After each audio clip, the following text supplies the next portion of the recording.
Modern Love, the podcast, is supported by... Produced by the iLab at WBUR, Boston.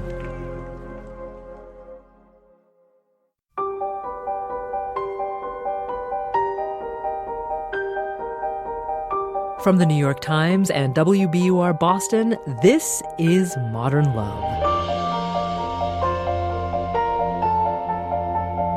Stories of love, loss, and redemption. I'm your host, Meghna Chakrabarti.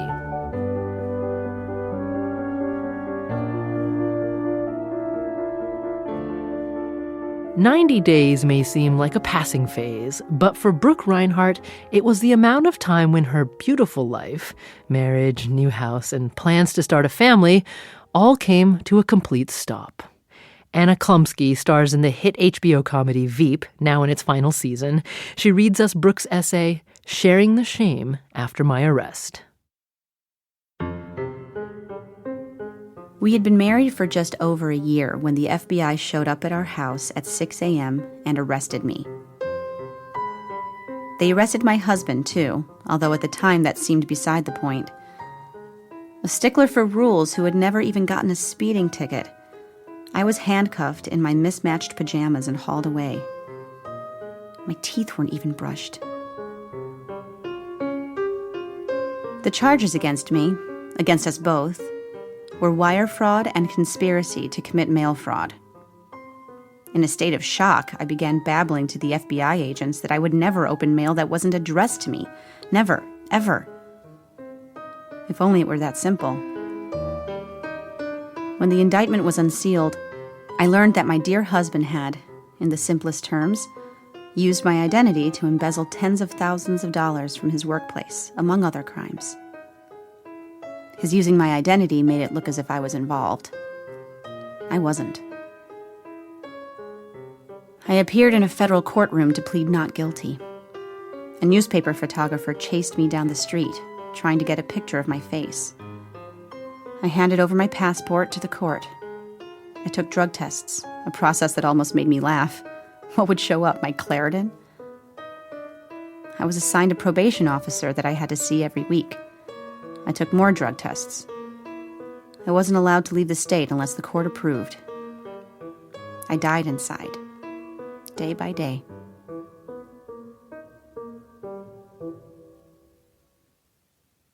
I vacated the beautiful house my husband and I had bought 8 months earlier, leaving my clothes and the new kitchen gadgets for my bridal shower, leaving the new neighborhood where I had begun to make friends, and leaving my husband.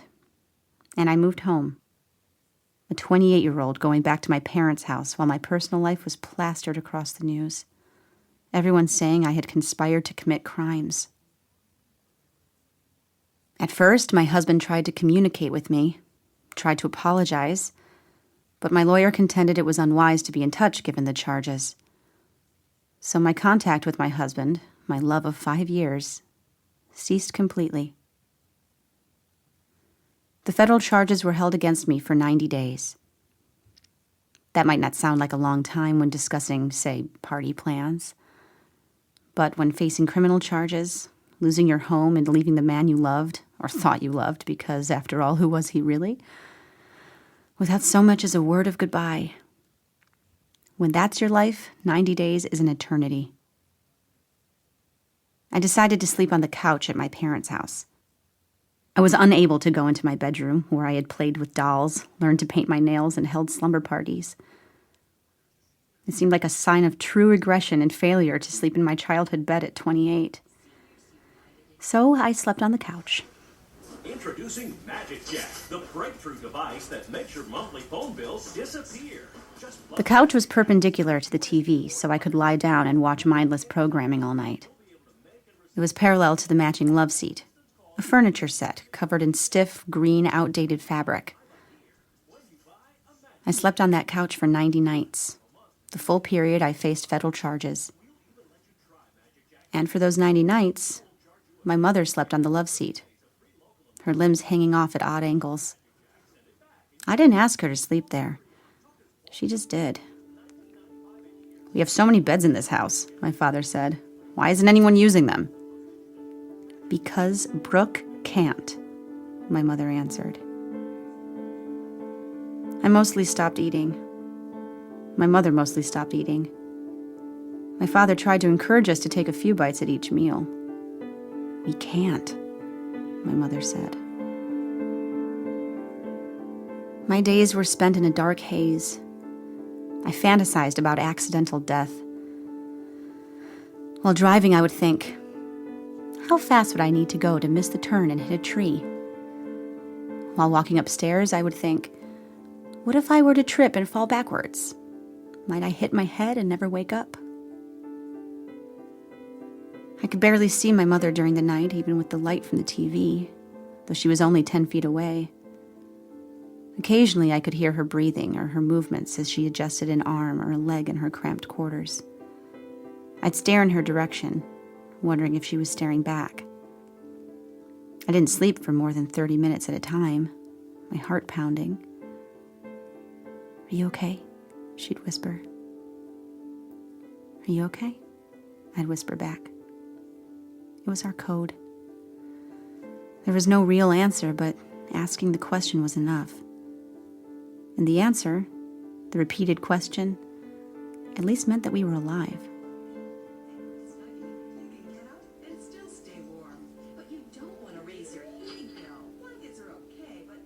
During those nights, we learned about infomercial inventions, from Snuggies to Magic Jacks, and discussed their merits and pitfalls each morning. "A blanket with sleeves?" I said. "Have you ever thought you were so cold you couldn't move your arm out from under your blanket to grab your coffee?" The buzz of the television filled our nights. "You okay? Are you okay?"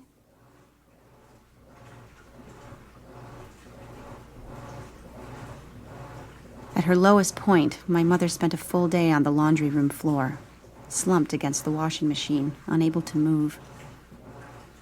The severity of my situation had consumed her.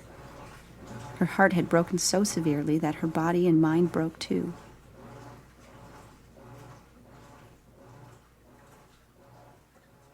I knew she needed help. So did I. I wasn't ready for help, though.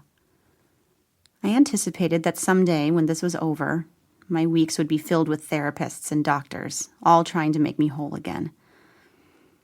But not yet. So I helped my mother look up psychiatrists on her insurance plan. We drove 30 miles to her first and only appointment. I waited outside. On the way home, she recounted how the psychiatrist had asked her to make goals. Her main goal, my mother said, was to stop making this about her. She felt guilty, that her grief was somehow stealing the show. But my mother's making this about her was actually saving me. To know that someone loved me so much, was willing to feel my pain so intensely that it kept her on the laundry room floor for a day, made me feel encased in a bubble of protection. I began to wonder if sadness was this finite thing, a big black mass of which there was only so much in the world. If so, my mother was sharing it with me so that I did not have to bear the full weight. The more she took, the more she was unable to eat and sleep, and the faster her heart raced, the less of it there was for me. It wasn't just my mother who came to my rescue during those months, and the many months after I navigated a painful divorce, sold my new house, lost many possessions and much of my money. It was my father, too, who made sure I kept moving forward and didn't give up. It was my friend from high school and her husband who dubbed their home the halfway house, a place where I was welcome at any time. It was my college roommate who flew from St. Louis to help me clean my house so I could sell it, and a sorority sister in Canada who sent me a dozen emails every day to keep my mind occupied. It was many of the people in the small town where I grew up who sent endless cards, flowers, and food, each trying to show love and support. Until, after 90 days, the charges against me were dropped. My husband pleaded guilty and was sentenced to prison.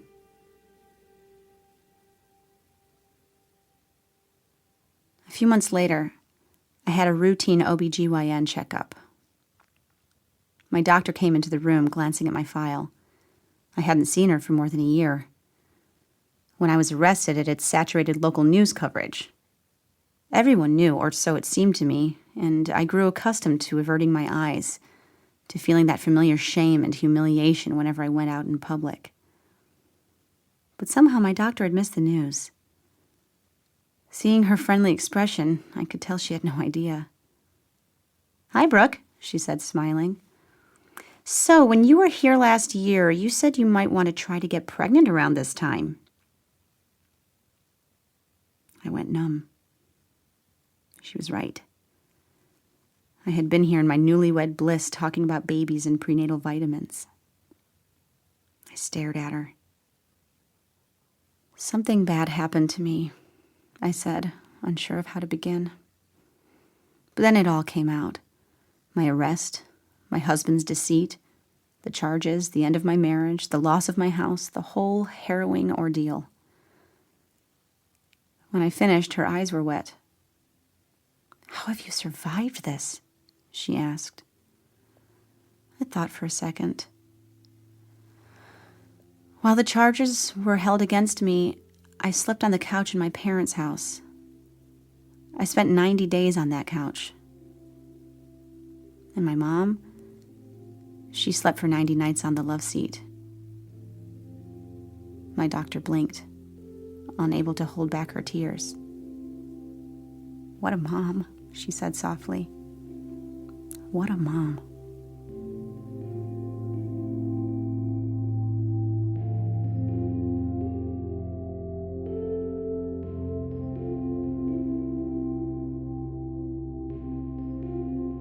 Anna Chlumsky, reading Brooks Rinehart's essay, Sharing the Shame After My Arrest.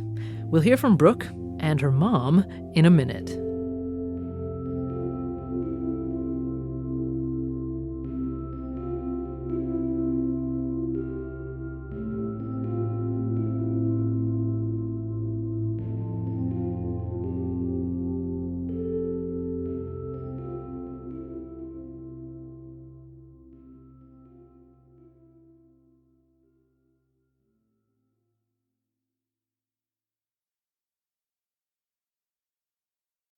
We're back. It's Modern Love, the podcast. I'm Meghna Chakrabarti. Dan Jones, editor of Modern Love for the New York Times, says Brooks Rinehart's essay is one of those that really asks an important question. What do we think is love? What is it really? And the love that really ends up rescuing her and sustaining her is her familial love and her mother and her father, and that is really the lifelong love for her. Well, we talked to Brooke's mom, Jo, and Jo says she'll never forget when Brooke, half crying, half laughing, looked at her and said, "Mom, we don't have any practice at this." Jo says the family had lived a charmed life until then, so we asked her if she ever doubted her daughter's innocence. I know her. I knew she couldn't have done such a thing. And when we got to court on that morning, she was sitting at this big, long table, and it was heartbreaking. And she turned around and said, kind of mouthed, "I didn't do it." And I half chuckled to myself like, well, I know that. I know you didn't do anything. Like, I just know it. I just knew it. So that was the beauty in this whole horrible situation, was having such faith and trust in your child. But weeks later, with no clear end in sight, Jo began to unravel. She said she regretted her own despair and pulling attention away from Brooke. Then she read the Modern Love essay. The story she wrote was such a love story to me, and I truly, I so greatly appreciate it. But it helped me understand that, and it got rid of a lot of my guilt, because I felt guilty. It was a terrible feeling as a mother. So then to read those lines, I thought, oh, maybe it did help her. She felt that I was carrying some of her pain, and maybe that did help. That's Jo Rinehart, Brooke's mother. Next, we'll have an update from Brooke herself, and it's worth the wait.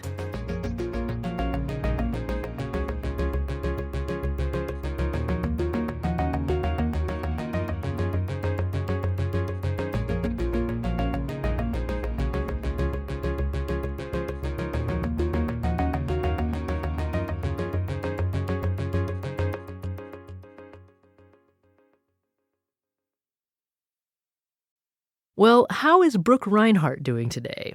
She joined us via Skype from her garage in Denver. So we're about 9 years later, and to say that I'm doing great would probably be an understatement. I'm doing better than fantastic.